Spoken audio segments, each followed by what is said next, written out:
They're being tossed about by the power of the wind, by the power of the waves, and they're afraid. We know from the news the damage that can be done by the power of hurricanes, by the power of tsunamis, by the power of wind, by the power of water. And it can be scary and intimidating, and we can be afraid. We know what it is to be tossed about. Power. Power. This past week, we celebrated the holy prophet Elias. And when we looked in the story of Elias, we looked for the presence of God. And there was the powerful wind, and there was the powerful earthquake, and God was present in none of these. But in the stillness of the gentle wind and a small voice. The power of God lies in the strength of God. Not a power to destroy, but a power to reign in and a power to control, which is the greatest power because it comes from true inner strength that says, yes, I have the power to destroy, but I choose to give life. This is the power that the Lord exercises in the garden when we say that he was betrayed, or rather, he surrendered himself. He gave himself up.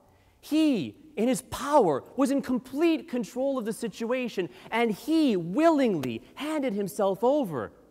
And he, when he hangs on the cross, hears the blasphemous thief say, "If you are the Messiah, save yourself and us." And he, in his power, says, that's exactly what I'm doing now, here on the cross.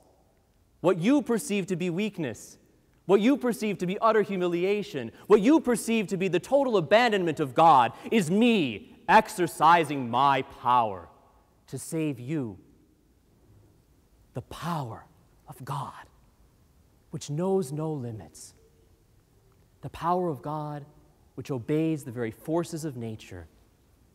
When Jesus gets into the boat, he doesn't say a word. His presence is enough to control that which was seemingly swirling out of control and tossing around the apostles and causing Peter to panic and despair. Sometimes we feel powerless by the evil in our own life, the evil of our own sinfulness, the evil of the sinfulness in our culture, the evil of the sinfulness in our families, the evil of the sinfulness in our church and in our world. And it seems like it has great power. But we know that this power destroys, and it is not from God. And God comes among us to bring life, and by enduring death, destroys death, and raises up with himself all of us to life everlasting. So let's take a lesson from the apostles today. Let's not be afraid of the power of evil swirling around us in our life, our personal lives, the lives of those we know. Let's not be afraid.